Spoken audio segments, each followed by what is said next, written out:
பாரதிய ஜனதா கட்சியுடன் ரகசிய உறவு வைத்துக் கொள்ளும் தேவை திமுகவுக்கு இல்லை என முதலமைச்சர் மு.க.ஸ்டாலின் தெரிவித்துள்ளார். கருணாநிதி நினைவு நாணய வெளியீட்டு விழாவில் பாஜகவினர் கலந்து கொண்டதன் மூலம் திமுக பாஜக இடையே உள்ள ரகசிய கூட்டணி வெளிப்பட்டு உள்ளதாக எதிர்க்கட்சித் தலைவர் எடப்பாடி பழனிசாமி விமர்சித்திருந்த நிலையில் அதற்கு முதலமைச்சர் இவ்வாறு பதிலளித்துள்ளார். ராஜ்நாத் சிங் அவர்களை நாம அழைச்சதுனால ஏதோ பாஜகவோட நம்ம உறவு வச்சுக்க போறோம் அப்படின்னு ஒரு செய்தியை கிளப்பி விட்டுருக்காங்க. திட்டாலும் திமுக தான், வாழ்த்தினாலும் திமுக தான். நாங்கெல்லாம் ரகசிய உறவெல்லாம் வச்சுக்க வேண்டிய அவசியமே இல்லை.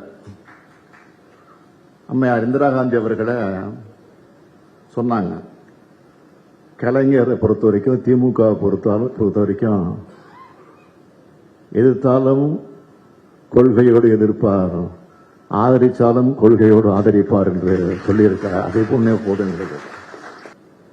முதல்ல பழனிசாமி அவர்களை படிக்கணும். பழனிசாமி மாதிரி ஊர்ந்து போய் பதுங்கி போய் பதவி வாங்குற புத்தி திமுகவுக்கு கிடையாது. எல்லோருக்கும் உரிய மரியாதையை நாங்கள் கொடுப்போம். அதுக்காக நிச்சயமா சொல்றேன், உறுதியா சொல்றேன், அண்ணா மீது ஆணையிட்டு சொல்றேன், நமக்கென்று இருக்கக்கூடிய உரிமையை ஒரு நாளும் விட்டுக் கொடுக்க மாட்டோம். இதுதான் அண்ணாவும் கலைஞரும் நமக்கு போட்டு தந்திருக்கக்கூடிய பாதை. தமிழ்நாடு ரியல் எஸ்டேட் ஒழுங்குமுறை ஆணையத்தின் தலைவராக இருந்த ஞானதேசிகனின் பதவிக்காலம் நிறைவடைந்ததை தொடர்ந்து அந்த பதவிக்கு தமிழ்நாடு அரசின் தலைமை செயலாளராக இருந்த சிவதாஸ் மீனாவை நியமித்து அரசாணை பிறப்பிக்கப்பட்டது. சிவதாஸ் மீனாவுக்கு புதிய பதவி வழங்கப்பட்டதாலும் அவரது பதவிக்காலம் ஓரிரு மாதங்களில் நிறைவடைவதாலும் புதிய தலைமை செயலாளராக என் முருகானந்தம் நியமிக்கப்பட்டார். இதுகுறித்த அரசாணையை பிறப்பித்தது தமிழ்நாடு அரசு. முதலமைச்சரின் தனிச் செயலாளராக கூடுதல் தலைமை செயலாளர் அந்தஸ்தில் பதவி வகித்து வந்த என் முருகானந்தம் அரசாணைப்படி தமிழ்நாடு அரசின் புதிய தலைமை செயலாளராக பொறுப்பேற்றுக் கொண்டார். முதல் உத்தரவாக தூத்துக்குடி மாவட்ட ஆட்சியர் லட்சுமிபதியை முதலமைச்சரின் இணை செயலாளராக நியமித்து ஆணை பிறப்பித்துள்ளார். மேலும் பொது நூலகத்துறை இயக்குநர் இளம் பகவத் ஐஏஎஸ்ஐ தூத்துக்குடி மாவட்ட ஆட்சியராக நியமித்து ஆணை பிறப்பித்தார் தலைமை செயலாளர் என் முருகானந்தம். மருத்துவ படிப்பில் சேர்வதற்கு கடந்த ஆண்டை விட 150 மாணவர்களுக்கு கூடுதலாக இடம் கிடைத்துள்ளதாக மருத்துவத்துறை அமைச்சர் மா சுப்பிரமணியன் தெரிவித்துள்ளார். தமிழகத்தில் மருத்துவ படிப்புக்கு 9200 இடங்களும் பிடிஎஸ் படிப்புக்கு 2150 இடங்களும் உள்ளன. இந்த ஆண்டு 43036 பேர் மருத்துவ படிப்புகளில் சேர விண்ணப்பித்திருந்தனர். இவர்களுக்கான தரவரிசை பட்டியலை அமைச்சர் மா சுப்பிரமணியன் வெளியிட்டார். அதில் பொது பிரிவினருக்கான தரவரிசை பட்டியலில் நாமக்கல் மாவட்டத்தைச் சேர்ந்த மாணவர் ரஜினீஷ் 720க்கு 720 மதிப்பெண் பெற்று முதலிடம் பெற்றுள்ளார். அரசு பள்ளி மாணவர்களுக்கான 7.5 விழுக்காடு இடஒதுக்கீட்டின் கீழ் கிருஷ்ணகிரியைச் சேர்ந்த ரூபிகா 669 மதிப்பெண் பெற்று முதலிடம் பிடித்துள்ளார். இதில் திருநங்கை மாணவி ஒருவரும் தேர்ந்தெடுக்கப்பட்டுள்ளதாக அமைச்சர் தெரிவித்தார். மேலும் அரசு மையத்தில் நீட் தேர்வுக்கு படித்த மாணவர்கள் 4 பேர் முதல் 10 இடங்களை பிடித்துள்ளதாக கூறிய அமைச்சர் கடந்த ஆண்டை விட 150 மாணவர்களுக்கு கூடுதலாக இடம் கிடைத்துள்ளதாக தெரிவித்தார். வருகிற 21ஆம் தேதி ஆன்லைன் மூலமாக கலந்தாய்வு நடைபெற உள்ளது. சிறப்பு பிரிவினருக்கான கலந்தாய்வு 22ஆம் தேதி ஓமந்தூரார் அரங்கில் நேரடியாக நடைபெற உள்ளதாக அமைச்சர் மா சுப்பிரமணியன் கூறினார்.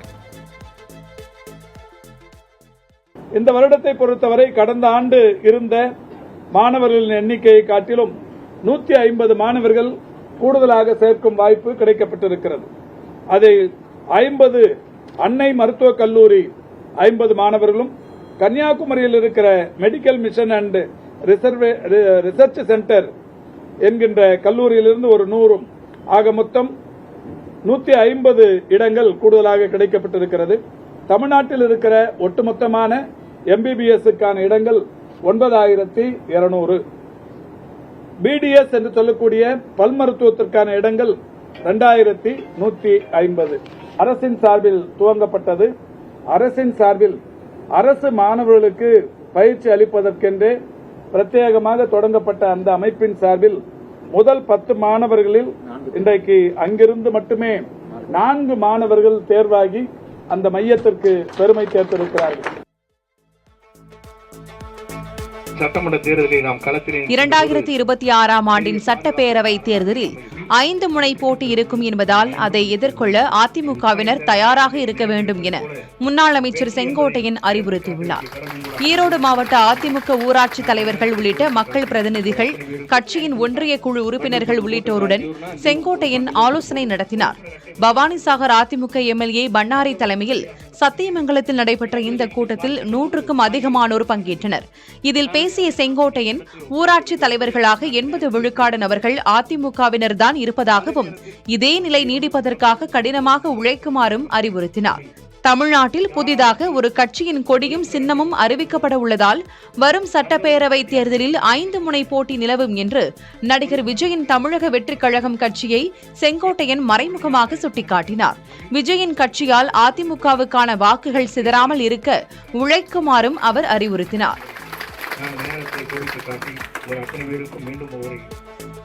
சட்டவிரோத பண பரிவர்த்தனையில் ஈடுபட்டதாக அமலாக்கத்துறை தொடர்ந்த வழக்கில் திமுக எம்பி ஆர் ராசா நீதிமன்றத்தில் நேரில் ஆஜரானார்.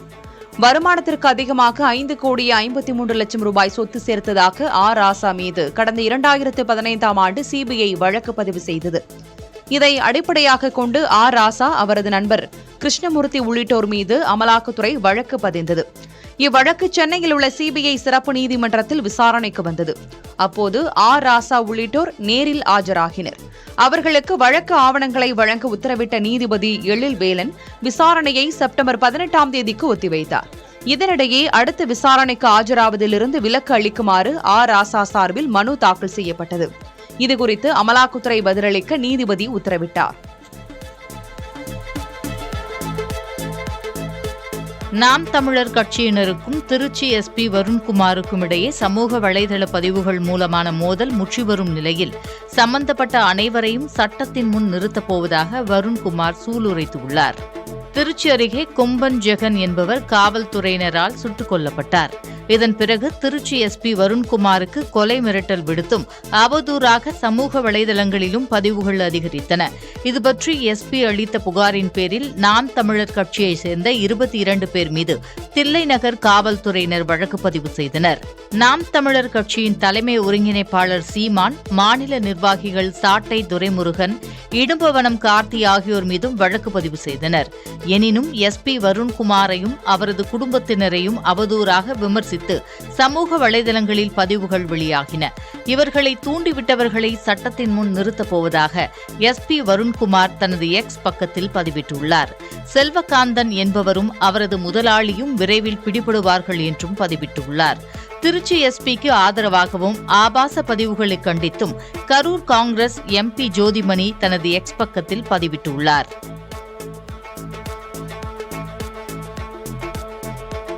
மதுரையில் தாழ்வாக சென்ற மின்சார வயரில் அரசு பேருந்து சிக்கிக் கொண்ட விபத்தில் நல்வாய்ப்பாக பயணிகள் உயிர் தப்பினர்.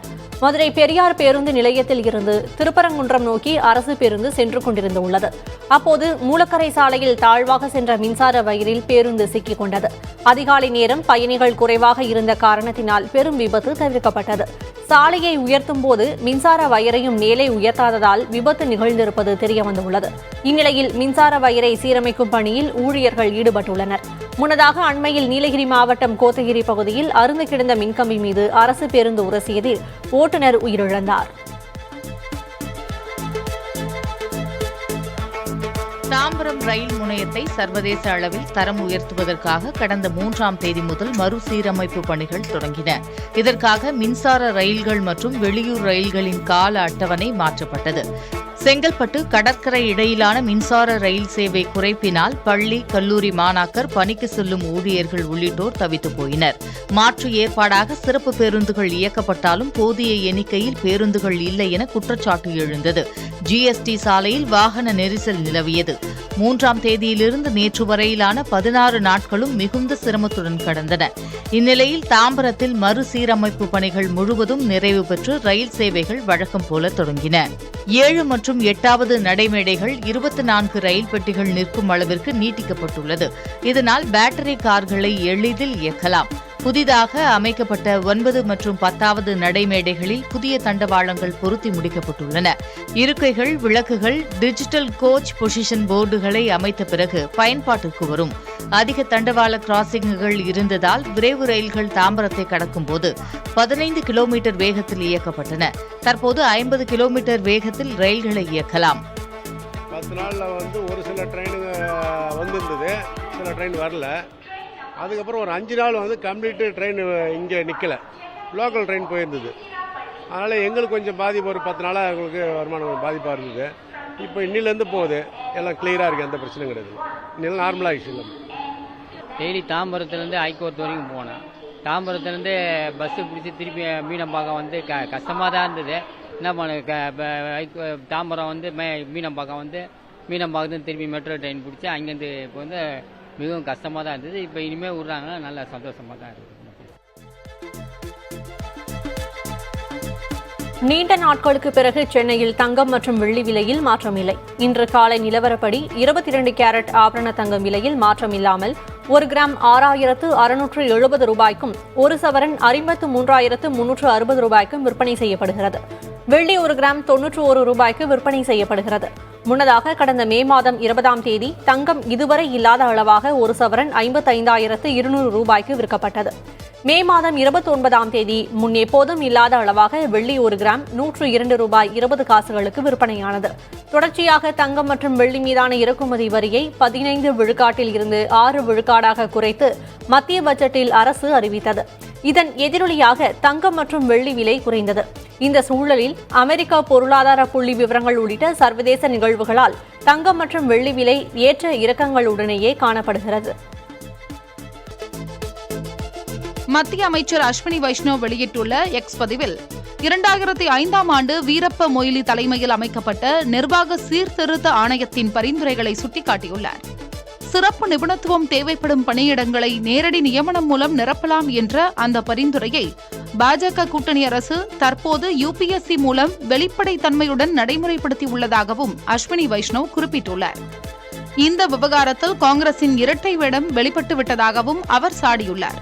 மத்திய அரசின் பல்வேறு துறைகளில் நேரடி பணி நியமனம் மூலம் பட்டியலினத்தவர், ஓபிசி பிரிவினரின் இடஒதுக்கீடு பறிக்கப்பட்டுள்ளதாகவும் இது தேசவிரோத செயல் என்றும் மக்களவை எதிர்க்கட்சித் தலைவர் ராகுல் காந்தி நேற்று குற்றம் சாட்டியிருந்தது குறிப்பிடத்தக்கது. ரக்ஷா பந்தன் விழாவை ஒட்டி டெல்லியில் உள்ள பள்ளிச் சிறுமிகள் பிரதமர் மோடிக்கு ராக்கி கட்டினர். குழந்தைகளின் அன்பால் நெகிழ்ச்சி அடைந்த பிரதமர் மோடி அவர்களுடன் சிறிது நேரம் உரையாடினார். முன்னதாக பிரதமர் மோடி வெளியிட்ட எக்ஸ் பதிவில் சகோதரர் சகோதரிகள் இடையேயான அன்பை போற்றும் ரக்ஷா பந்தன் தினத்தில் அனைவருக்கும் மகிழ்ச்சியும் செழிப்பும் அதிர்ஷ்டமும் கிடைக்க வேண்டுமென வாழ்த்து தெரிவித்தார்.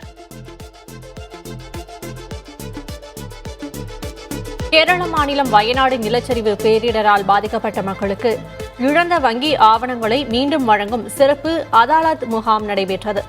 வயநாடு, சூரல்மலை, முண்டக்கை உள்ளிட்ட பகுதிகளில் நேரிட்ட நிலச்சரிவில் சிக்கி ஏராளமானோர் உயிரையும் உடைமைகளையும் இழந்தனர். இதனால் பாதிக்கப்பட்ட மக்கள் இழந்த முக்கிய ஆவணங்கள் அவர்களுக்கு மீண்டும் கிடைக்க வழி செய்யும் வகையில் கடந்த 9ஆம் தேதி முதல் பல்வேறு வங்கி நிர்வாகங்கள் சார்பில் சிறப்பு அதாலத் முகாம்கள் நடத்தப்பட்டு வருகின்றன. இதன் மூலம் பாதிக்கப்பட்ட மக்கள் தங்கள் புதிய வங்கி ஆவணங்களை திரும்பப் பெற்று பயனடைந்து வருகின்றனர்.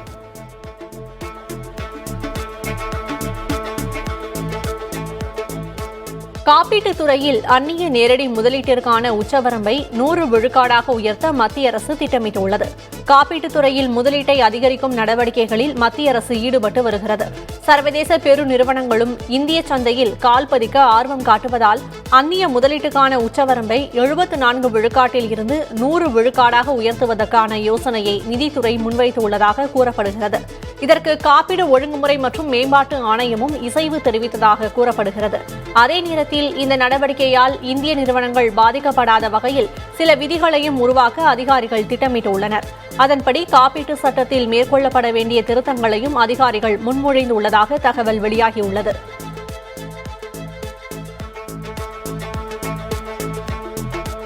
அமெரிக்காவின் கடன் பத்திரங்களை இந்தியா கையிருப்பில் வைத்திருப்பது இதுவரை இல்லாத அளவாக அதிகரித்துள்ளது அமெரிக்காவின் கருவூலத்துறை வெளியிட்டுள்ள புள்ளி விவரங்களில் தெரியவந்துள்ளது.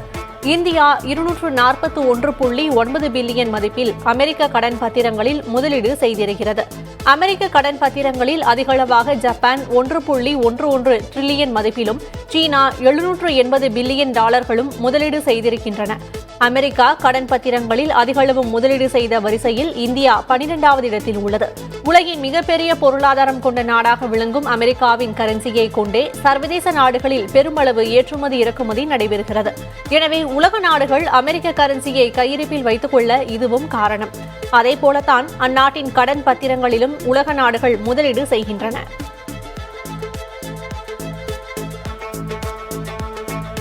இந்தியாவில் உடல் உழைப்பு தொழிலாளர்களின் மாத ஊதியம் 20,000 ரூபாய்க்கும் குறைவாகவே இருப்பது தனியார் நிறுவனத்தின் ஆய்வறிக்கையில் தெரியவந்துள்ளது. ப்ளூ காலர் ஒர்க்கர்ஸ் என அழைக்கப்படும் இவர்களில் 57.63% மாதத்திற்கு 20,000 ரூபாய்க்கும் குறைவாகவே ஊதியம் பெறுகிறார்கள் என ஒர்க் இண்டியா என்ற தனியார் நிறுவனம் தெரிவித்துள்ளது.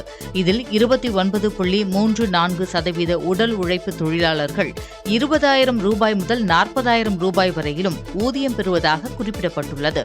மாத சம்பளம் 20,000 ரூபாய்க்கும் குறைவாக பெறுபவர்கள் வீட்டு செலவு, மருத்துவம், கல்வி உள்ளிட்ட செலவினங்களை எதிர்கொள்ள சிரமப்படுவதாக அந்த நிறுவனத்தின் ஆய்வுகள் கூறுகின்றன.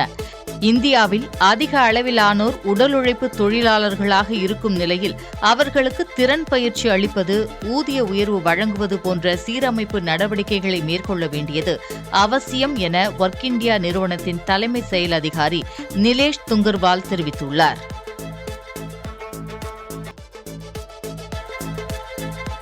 வங்கதேசத்தில் நடைபெறவிருந்த மகளிர் T20 உலகக்கோப்பை கிரிக்கெட் தொடர் ஐக்கிய அரபு அமீரகத்திற்கு மாற்றப்பட உள்ளதாக தகவல் வெளியாகியுள்ளது. மகளிர் T20 உலகக்கோப்பை தொடர் வங்கதேசத்தில் அக்டோபர் 3ஆம் தேதி முதல் 20ஆம் தேதி வரை நடத்த திட்டமிடப்பட்டிருந்தது. இதனிடையே அந்நாட்டில் ஏற்பட்டுள்ள அசாதாரண நிலை காரணமாக இந்தியாவில் போட்டியை நடத்த ICC திட்டமிட்டது. ஆனால் பருவமழை காரணமாகவும் அடுத்த ஆண்டு மகளிர் ஒருநாள் உலகக்கோப்பையை நடத்த உள்ளதாலும் BCCI இதற்கு மறுப்பு தெரிவித்தது.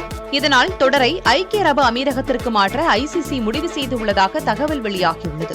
ஜிம்பாப்வே, இலங்கை ஆகிய நாடுகளும் ICCயின் விருப்ப பட்டியலில் உள்ளன. அதே நேரத்தில் போட்டியை தாங்களே நடத்துவோம் என வங்கதேச கிரிக்கெட் வாரியமும் விடாப்பிடியாக உள்ளதாக கூறப்படுகிறது. காசாவில் இஸ்ரேல் தொடர் தாக்குதல் நடத்தி வரும் சூழலில் அமெரிக்க வெளியுறவுத்துறை அமைச்சர் ஆண்டனி பிளிங்கன் அந்நாட்டு அதிபர் ஐசாக் ஹெர்சாக்கை சந்தித்து பேசினார். இஸ்ரேல் ஹமாஸ் ஆயுத குழுவினர் இடையிலான போர் 10 மாதங்களை கடந்து நடைபெற்று வருகிறது. இஸ்ரேல் நடத்திய தாக்குதலில் இதுவரை 40,000க்கும் மேற்பட்ட பாலஸ்தீன மக்கள் உயிரிழந்துள்ளனர். இந்த நிலையில் போர் நிறுத்தம் தொடர்பான இறுதி முடிவை எட்டுவதற்காக இஸ்ரேல் சென்ற ஆண்டனி பிளிங்கன் அந்நாட்டு அதிபர் ஐசாக் ஹெர்சாக்குடன் பேச்சுவார்த்தை நடத்தினார்.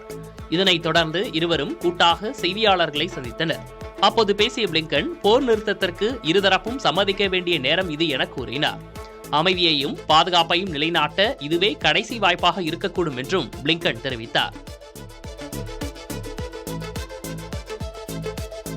வங்கதேசத்தில் நடைபெற்ற முந்தைய தேர்தல்களில் முறைகேடுகள் நடந்ததாக இடைக்கால அரசின் தலைவர் முகமது யூனுஸ் தெரிவித்துள்ளார். சில தலைமுறை இளைஞர்கள் தங்களது வாக்குரிமையை பயன்படுத்தாமலேயே காலத்தை கடந்துவிட்டதாகவும் அவர் குறிப்பிட்டுள்ளார். அரசியல் தலையீட்டால் வங்கிகள் திவாலானதாகவும் அரசின் கருவூலம் கொள்ளையடிக்கப்பட்டதாகவும் யூனுஸ் விமர்சித்துள்ளார். தங்கள் இடைக்கால அரசுக்கு வெற்றி பெறுவதை தவிர தங்களிடம் வேறு வாய்ப்புகளே இல்லை என கூறியுள்ள யூனுஸ் மக்களின் ஆதரவோடு அதனை செய்து காட்டுவோம் என்றும் சூளுரைத்துள்ளார். வங்கதேசத்தில் நடைபெற்ற மாணவர்களின் போராட்டத்தை தொடர்ந்து பிரதமர் ஷேக் ஹசீனா நாட்டை விட்டு வெளியேறிய நிலையில் நோபல் பரிசு பெற்ற பேராசிரியர் முகமது யூனுஸ் தலைமையில் இடைக்கால அரசு அமைக்கப்பட்டது குறிப்பிடத்தக்கது. முன்னாள் அதிபர் டொனால்டு டிரம்ப் ஒரு கோழை என கமலா ஹாரிஸ் கடுமையாக விமர்சித்துள்ளார். ஜனநாயக கட்சியின் தேசிய மாநாடு இன்று தொடங்கும் நிலையில் பென்சில்வேனியா மாகாணத்தில் அக்கட்சியின் அதிபர் வேட்பாளர் கமலா ஹாரிஸ் தேர்தல் பரப்புரையில் ஈடுபட்டார். இதில் துணை அதிபர் வேட்பாளர் டிம் வால்ஸும் கலந்து கொண்டார். பொதுக்கூட்டத்தில் உரையாற்றிய கமலா ஹாரிஸ் தன்னை எதிர்த்து போட்டியிடுபவர்களை இழிவாக பேசி தரம் தாழ்த்தும் அரசியலை மட்டுமே டொனால்டு டிரம்ப் செய்து வருவதாக கடுமையாக சாடினார். இதுபோன்ற அரசியலை செய்து வரும் டிரம்ப் ஒரு கோழை என விமர்சித்த கமலா ஹாரிஸ் வரும் தேர்தலில் அவரை வீழ்த்தி நாம் வெற்றி பெற்று காட்டுவோம் என கூறினார்.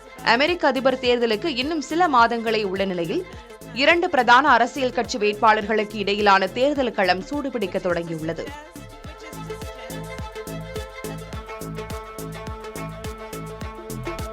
அமெரிக்க அதிபர் தேர்தலில் ட்ரம்பை எதிர்த்து களமிறங்கும் கமலா ஹாரிஸுக்கு இளைஞர்கள் மத்தியில் ஆதரவு அதிகரித்து வருவதாக அண்மையில் வெளியான கருத்து கணிப்பு தெரிவிக்கிறது. அமெரிக்க தேர்தலில் இருந்து ஜோ பைடன் விலகியதால் ஜனநாயக கட்சி சார்பில் கமலா ஹாரிஸ் போட்டியிட உள்ளார். அவருக்கு 48 விழுக்காடு இளைஞர்கள் ஆதரவு உள்ளதாக அசோசியேஷன் பிரஸ் நிறுவனம் நார்க் அமைப்பு இணைந்து நடத்திய கருத்து கணிப்பு தெரிவிக்கின்றது. பைடன் களத்தில் இருந்தபோது அவருக்கு 38 விழுக்காடு ஆதரவு இருந்ததாகவும் ஹாரிஸுக்கு தொடர்ந்து ஆதரவு அதிகரித்து வருவதையும் கருத்து கணிப்பு சுட்டிக்காட்டியுள்ளது. குறிப்பாக பெண்கள் மற்றும் 30 வயதுக்கு கீழ் உள்ள இளைஞர்களே கமலா ஹாரிஸுக்கு அதிகம் ஆதரவு அளித்துள்ளனர். கருப்பின மக்களின் 2/3 பங்கு ஹாரிஸ் பக்கம் உள்ளனர். அதே நேரத்தில் வெள்ளையின ஆண்களில் 60 விழுக்காடு பேர் ஹாரிஸுக்கு எதிரான நிலைப்பாட்டில் உள்ளனர். அதே நேரத்தில் வெள்ளையின மக்களில் பட்டதாரி பெண்களின் ஆதரவு ஹாரிஸுக்கு உள்ளதாக கருத்து கணிப்பு கூறுகிறது.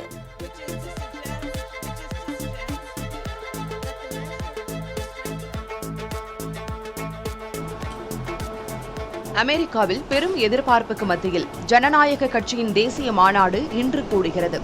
இல்லினாய்ஸ் மாகாணம் சிகாகோவில் நடைபெறும் இந்த மாநாட்டில் அக்கட்சியின் அதிபர் வேட்பாளர் கமலா ஹாரிஸ் மற்றும் துணை அதிபர் வேட்பாளர் டிம் வால்ஸ் ஆகியோர் அதிகாரப்பூர்வ வேட்பாளர்களாக அங்கீகரிக்கப்பட உள்ளனர். 4 நாட்கள் நடைபெறும் இந்த மாநாட்டில் அதிபர் ஜோ பைடன், முன்னாள் அதிபர் பராக் ஒபாமா, ஹிலாரி கிளின்டன் உள்ளிட்ட கட்சியின் மூத்த தலைவர்கள் கலந்து கொண்டு தங்கள் வேட்பாளர்களுக்கு ஆதரவாக பரப்புரை மேற்கொள்ள இருப்பதாக கூறப்படுகிறது. இந்த மாநாட்டில் குடியரசுக் கட்சியின் அதிபர் வேட்பாளர் டொனால்டு டிரம்ப் மீது கமலா ஹாரிஸ் கடும் விமர்சனங்களை முன்வைத்து பேசக்கூடும் என்பதால் கட்சியினர் மத்தியில் பெரும் எதிர்பார்ப்பு எழுந்திருக்கிறது.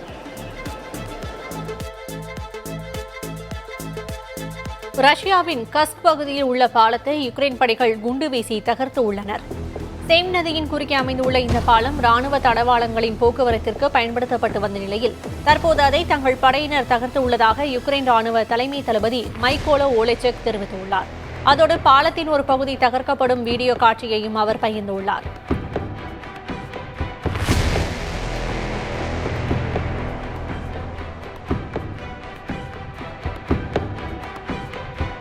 இதற்கிடையே கஸ்க் பகுதியில் 1150 சதுர கிலோமீட்டர் பரப்பளவில் உள்ள 80க்கும் மேற்பட்ட இடங்களை தங்கள் கட்டுப்பாட்டின் கீழ் கொண்டு வந்துள்ளதாக யுக்ரைன் படையினர் தெரிவித்துள்ளனர்.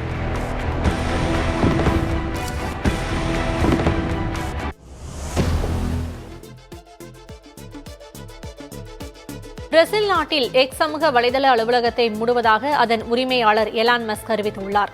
பிரேசில் நாட்டின் உச்சநீதிமன்ற நீதிபதிக்கும் எக்ஸ் தளத்திற்கும் இந்த ஆண்டு தொடக்கத்தில் இருந்தே மோதல் போக்கு நீடித்து வருகிறது. இந்நிலையில் தங்கள் நிறுவனத்தின் சட்ட பிரதிநிதியை பிரேசில் உச்சநீதிமன்றத்தின் நீதிபதி அலெக்சாண்டர் டி மோரஸ் மிரட்டியதாக எக்ஸ் நிறுவனம் தெரிவித்துள்ளது. இதனால் தங்கள் நிறுவனத்தில் பணிபுரியும் பிரேசில் ஊழியர்கள் அனைவரையும் நீக்கியுள்ளதாக தெரிவித்துள்ள எக்ஸ், பொதுமக்களுக்கு எக்ஸ் தளத்தின் சேவை தொடர்ந்து வழங்கப்படும் என கூறியுள்ளது. மேலும் பிரேசிலில் உள்ள எக்ஸ் சமூக வலைதள அலுவலகத்தை மூடுவதாக அதன் உரிமையாளர் எலான் மஸ்க் தனது எக்ஸ் வலைதள பக்கத்தில் அறிவித்துள்ளார். முன்னதாக ஆண்டு தொடக்கத்தில் பேச்சு சுதந்திரம், தவறான தகவல்களை பகிர்தல் போன்ற அம்சங்களில் எக்ஸ் தளத்திற்கு நீதிபதி டி மேரிசிஸ்க்கும் கருத்து மோதல் இருந்து வந்தது. நீதிபதியின் தணிக்கை தொடர்பான உத்தரவுகளையும் எக்ஸ் தளத்தின் நிர்வாகம் விமர்சித்திருந்தது.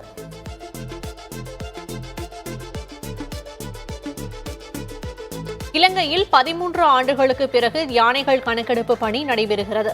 இதுகுறித்து வனத்துறை அலுவலகம் அளித்த தகவலின்படி நாட்டில் வாழும் யானைகளின் முழுமையான எண்ணிக்கையை உறுதிப்படுத்த நேற்று முன்தினம் தொடங்கி தொடர்ச்சியாக 3 நாட்களுக்கு யானைகள் கணக்கெடுப்பு பணி நடைபெற்று வருவதாக தெரிவித்துள்ளது. அதன்படி 2011ஆம் ஆண்டிற்கு பிறகு முதன்முறையாக நாடு முழுவதும் உள்ள 3130 நிலையங்களில் யானைகள் கணக்கெடுப்பின் தகவல்களை புதுப்பிக்க மீண்டும் இப்பணி மேற்கொள்ளப்படுவதாக வனத்துறை தரப்பில் கூறப்படுகிறது.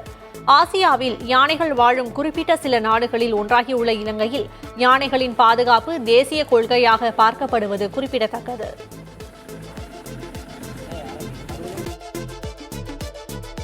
கிருஷ்ணகிரி அருகே என்சிசி முகாமில் மாணவியை பாலியல் வன்கொடுமை செய்த வழக்கில் கைது செய்யப்பட்ட நபர் போலி என்சிசி பயிற்சியாளர் என மாவட்ட முதன்மை கல்வி அலுவலர் மகேஸ்வரி தெரிவித்துள்ளார். கிருஷ்ணகிரியில் உள்ள தனியார் பள்ளியில் என்சிசி முகாமில் பங்கேற்ற 13 வயது சிறுமியை பயிற்சியாளரும் நாம் தமிழர் கட்சியின் முன்னாள் நிர்வாகியுமான சிவராமன் பாலியல் வன்கொடுமை செய்துள்ளார். இது தொடர்பாக மாணவி அளித்த புகாரின் அடிப்படையில் தனியார் பள்ளியின் முதல்வர், பள்ளி தாளாளர், பயிற்சியாளர்கள், ஆசிரியர் உள்பட 7 பேர் கைது செய்யப்பட்டு சிறையில் அடைக்கப்பட்டனர். இந்த வழக்கில் தலைமறைவாகி இருந்த முக்கிய நபரான சிவராமனை தனிப்படையினர் சுற்றி வளைத்து கைது செய்தனர். சிவராமன் தப்பிக்க முயன்றபோது பள்ளத்தில் குதித்ததில் அவரது வலது காலில் காயம் ஏற்பட்டுள்ளது. இதனையடுத்து அவரை அரசு மருத்துவமனையில் சேர்த்து உள்ளனர். இந்த வழக்கில் பள்ளி ஆசிரியர் கோமதி என்பவரையும் கைது செய்துள்ள காவல்துறையினர் சுதாகர் என்பவரை தேடி வருகின்றனர். காவல்துறை விசாரணையில் மேலும் 13 மாணவிகளுக்கு பாலியல் தொல்லை நிகழ்ந்திருப்பது தெரியவந்துள்ளது. அதேபோல் தனியார் பள்ளிகளில் NCC பயிற்சியாளராக பணியாற்றிய சிவராமன் போலி பயிற்சியாளர் எனவும் பயிற்சியாளராக பணியாற்ற மத்திய அரசிடம் இருந்து அவர் எந்தவித அனுமதியையும் பெறவில்லை எனவும் மாவட்ட முதன்மை கல்வி அலுவலர் மகேஸ்வரி தெரிவித்துள்ளார். இதனிடையே விதிமீறல் இருந்தால் சம்பந்தப்பட்ட பள்ளி மீது நடவடிக்கை எடுக்கப்படும் என ஆட்சியர் சரையு தெரிவித்துள்ளார்.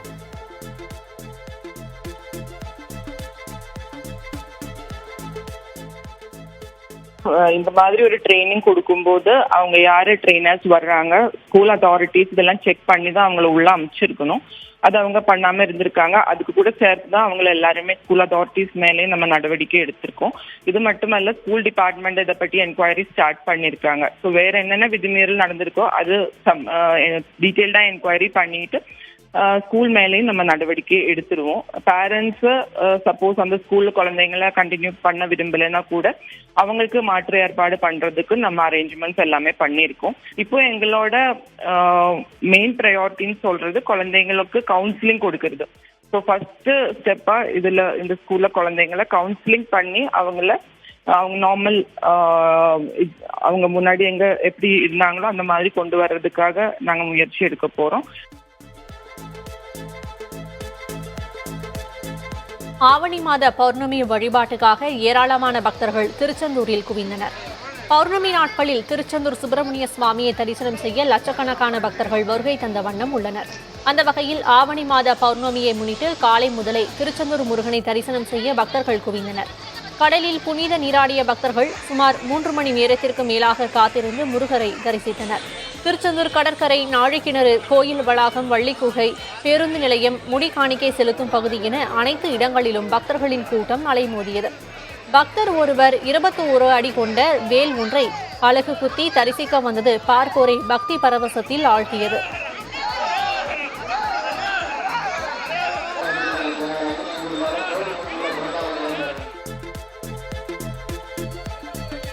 தஞ்சையில் வீட்டில் தனியாக இருந்த மனநலம் பாதிக்கப்பட்ட பெண்ணை பாலியல் வன்கொடுமை செய்த நபரை காவல்துறையினர் கைது செய்துள்ளனர். தாய் தந்தை இருவரும் உறவினர் வீட்டிற்கு சென்று இருந்த நிலையில் அவர்களது மனநலம் பாதிக்கப்பட்ட மகள் வீட்டில் தனியாக இருந்துள்ளார். அப்போது சுப்பிரமணியன் என்பவர் வீட்டிற்குள் புகுந்து பெண்ணை இழுத்துச் சென்று பாலியல் வன்கொடுமை செய்துள்ளார். இதுகுறித்து அந்த பெண் தனது பெற்றோரிடம் நடந்ததை கூறியதை அடுத்து அவரை சிகிச்சைக்காக அரசு மருத்துவமனையில் அனுமதித்துள்ளனர். மேலும் பாலியல் வன்கொடுமை தொடர்பாக காவல் நிலையத்தில் பெற்றோர் புகார் அளித்துள்ளனர். அதன் அடிப்படையில் தலைமறைவாகி இருந்த சுப்பிரமணியனை காவல்துறையினர் கைது செய்தனர்.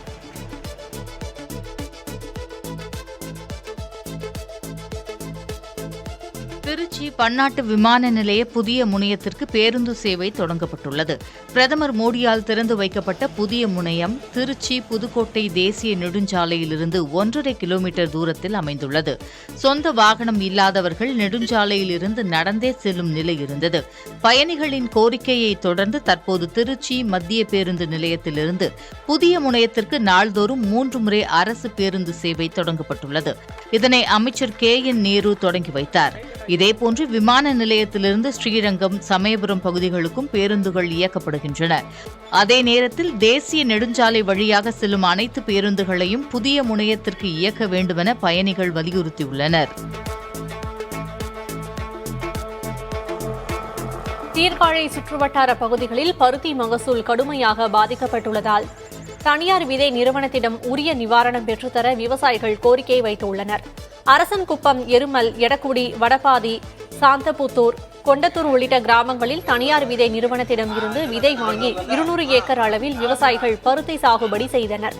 இந்நிலையில் 1 ஏக்கருக்கு 25 குவிண்டால் வரை பருத்தி மகசூல் கிடைக்கும் என விதை நிறுவனம் தெரிவித்திருந்த நிலையில் பருத்தி மகசூல் கிடைக்காததால் விவசாயிகள் அதிர்ச்சியடைந்துள்ளனர்.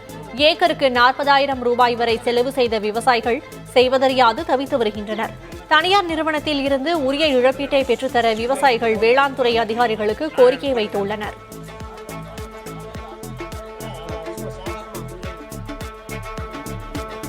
விருதுநகர் மாவட்டம் ராஜபாளையம் அருகே சேதமடைந்த நூலக கட்டிடம் புதுப்பிக்கப்படாமல் பல ஆண்டுகளாக பூட்டிய நிலையில் உள்ளதாக புகார் எழுந்துள்ளது. எஸ். ராமலிங்கபுரத்தில் பயிலும் மாணவ மாணவிகளின் பயன்பாட்டிற்காக செயல்பட்டு வந்த இந்த அரசு நூலகத்தை 4 கிராம மாணவர்கள் மற்றும் பொதுமக்கள் பயன்படுத்தி வந்தனர். நாளடைவில் இந்த நூலக கட்டிடம் சேதமடைந்ததால் 6 ஆண்டுகளுக்கு முன்பு இங்கிருந்த சுமார் 5000த்திற்கும் மேற்பட்ட புத்தகங்கள் அனைத்தும் வேறு நூலகத்திற்கு இடமாற்றம் செய்யப்பட்டது. இந்த நிலையில் தற்போது வரை நூலக கட்டடம் புதுப்பிக்கப்படாமல் புதர்மண்டி காணப்படுவதாகவும் இதனால் நூலக வசதியின்றி மாணவர்கள் அவதியடைந்து வருவதாகவும் குற்றம் சாட்டப்படுகிறது. டிஎன்பிசியாக இருக்கட்டும், இப்போ முதலமைச்சரோட வினாடி வினா அந்த கொஸ்டின்ஸ் அந்த போட்டிகளாக இருக்கட்டும், இதிலெல்லாம் கலந்துக்கிட்டு தன்னுடைய அறிவுத்திறனை வளர்த்துக்கிறதுக்கு எங்கள் ஊரில் வந்து நூலகம் இல்லாதனால ரொம்ப சிரமமாக இருக்குது. ஆனால் இப்போ வந்து இந்த நூலகம் வந்து செயல்படாமல் இருக்கிறதுனால இங்கே உள்ள இளைஞர்கள் வந்து எதுலையோ படித்தோ எதுலையோ ஒரு போட்டித் தேர்வில் கலந்துக்கிட்டு ஒரு அடுத்த ஸ்டேஜுக்கு போகிறதுக்கு மிக தடையாக இருக்குது. இதுகுறித்து வட்டார வளர்ச்சி அலுவலரிடம் கேட்டபோது நூலக கட்டடத்தை புதுப்பிக்க நடவடிக்கை எடுப்பதாக தெரிவித்தார். புதிய தலைமுறை செய்தி எதிரொலியாக தென்காசி மாவட்டம் சங்கரன்கோவில் அருகே உடைந்தே கீழே விழும் நிலையில் இருந்த இரும்பு கம்பம் மாற்றப்பட்டது. சங்கரநாராயண சுவாமி கோயில் முன்பு வாகன ஓட்டிகள் மற்றும் பக்தர்களின் அறிவிப்புக்காக வைக்கப்பட்ட ஒலிபெருக்கிக்கான இரும்பு கம்பம் உடைந்தது. அந்த கம்பம் தற்காலிகமாக அருகில் இருந்த கம்பத்தோடு கட்டி வைக்கப்பட்டது. வரும் 23ஆம் தேதி சங்கரநாராயண சுவாமி கோயில் குடமுழுக்கு நடைபெற உள்ளதால் சேதமடைந்த இரும்பு கம்பத்தை அப்புறப்படுத்த வேண்டும் என பக்தர்கள் வேண்டுகோள் விடுத்தனர். இதுகுறித்து புதிய தலைமுறையில் செய்தி வெளியிடப்பட்டது. இதனைத் தொடர்ந்து மாவட்ட ஆட்சியர் கமல்கிஷோர் பிரச்சினையை உடனடியாக சரி செய்ய உத்தரவிட்டார். அதன் அடிப்படையில் அங்கு புதிய மின்கம்பம் அமைக்கப்பட்டது.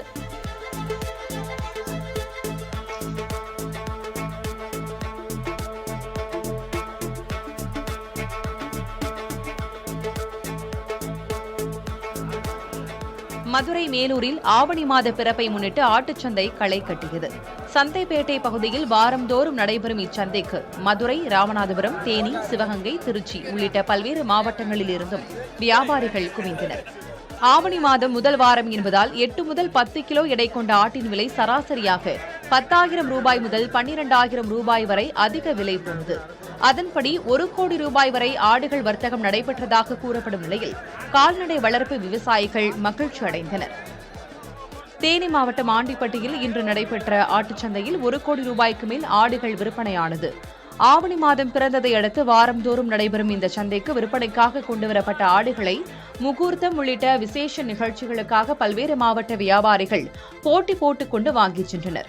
இதனால் விற்பனைக்கு ஆடுகளை கொண்டு வந்திருந்த விவசாயிகள் மிகுந்த மகிழ்ச்சி அடைந்தனர். மதுரையில் பல்வேறு பகுதிகளில் கொலை மற்றும் வழிப்பறி திட்டங்களுடன் சுற்றித் திரிந்தவர்கள் காவல்துறையினரால் கைது செய்யப்பட்டுள்ளனர்.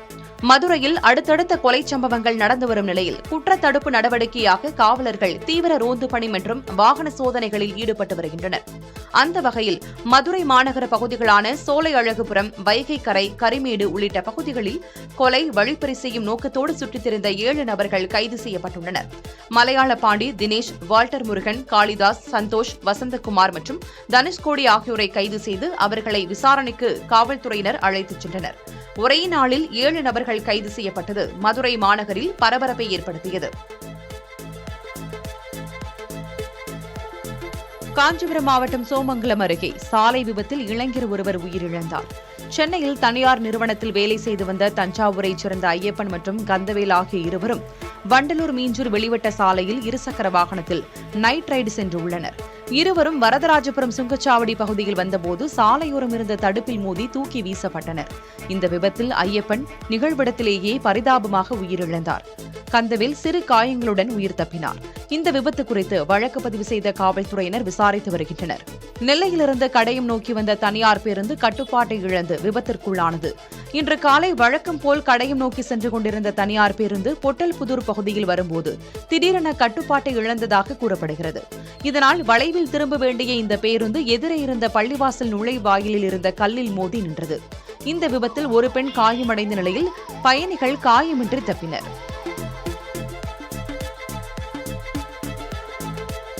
சிவகங்கை மாவட்டம் காரைக்குடியில் 1.5 கோடி ரூபாய் செலவில் கட்டப்பட்ட புதிய வாரச்சந்தை கட்டடம் தரமற்று இருப்பதாக புகார் எழுந்துள்ளது. சந்தைப்பேட்டை பகுதியில் சுமார் 70 ஆண்டுகளுக்கு மேலாக செயல்பட்டு வந்த வாரச்சந்தை போதிய அடிப்படை வசதியின்றி இருந்தது. இதனால் காரைக்குடி நகராட்சி நிர்வாகத்தின் சார்பில் ஒப்பந்ததாரர்கள் மூலம் சுமார் 1.5 கோடி ரூபாய் செலவில் 70 கடைகளை கொண்ட புதிய வாரச்சந்தை கட்டடம் கட்டப்பட்டு கடந்த சில வாரங்களுக்கு முன்பு அமைச்சர் முன்னிலையில் திறந்து வைக்கப்பட்டது. இந்த சூழ்நிலையில் கட்டடத்தின் தரைத்தளம் பெயர்ந்து தரமற்று இருப்பதாகவும் ஒப்பந்ததாரர்கள் மீது நடவடிக்கை எடுக்கவும் வியாபாரிகள் வலியுறுத்தியுள்ளனர். நெல்லை மாவட்டம் விக்ரமசிங்கபுரம் அருகே குடியிருப்பு பகுதிகளில் கரடி நடமாட்டத்தால் பொதுமக்கள் அச்சமடைந்துள்ளனர். சுற்றுவட்டார கிராமங்களான முதலியார்பட்டி, தட்டாம்பட்டி மற்றும் அருணாச்சலபுரம் ஆகிய கிராமங்களில் 1000த்திற்கும் மேற்பட்டோர் வசித்து வருகின்றனர். கடந்த சில மாதங்களுக்கு முன்பு சிறுத்தை நடமாட்டம் இருந்து வந்த நிலையில் சில தினங்களாக இப்பகுதியில் இரவு நேரங்களில் கரடி உலா வருவதால் பொதுமக்கள் அச்சத்தில் உள்ளனர். வனத்துறை கரடியினை கூண்டு வைத்து பிடிக்க வேண்டும் என கோரிக்கை வைத்துள்ளனர்.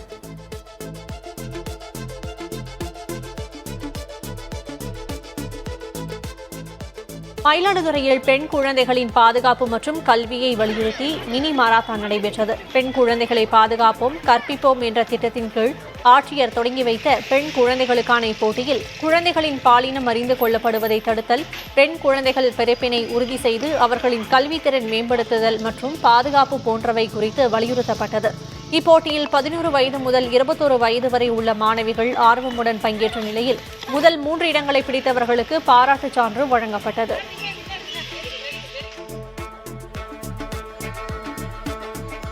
ஆண்டிப்பட்டி அருகே ஸ்ரீரங்கபுரம் கிராமத்தில் சிதிலமடைந்து ஆபத்தான நிலையில் உள்ள அங்கன்வாடி மையத்தை சீரமைக்க கோரிக்கை எழுந்துள்ளது. ரெங்கசமுத்திரம் ஊராட்சியில் உள்ள அங்கன்வாடி மைய கட்டடத்தின் மேற்புற சுவர் கொஞ்சம் கொஞ்சமாக பெயர்ந்து விழுந்து வருகின்றது. இதனால் குழந்தைகள் வெளிப்புறத்தில் உள்ள மேடையில் அமர வைக்கப்படுகின்றனர். மழைக்காலத்தை கருத்தில் கொண்டு அசம்பாவிதம் நேரும் முன் கட்டடத்தை சீரமைக்க பெற்றோர் கோரிக்கை வைக்கின்றனர். இதுகுறித்து ஊராட்சி தலைவரிடம் கேட்டபோது பராமரிப்பு பணிகள் மேற்கொள்ளப்படும் என தெரிவித்தார்.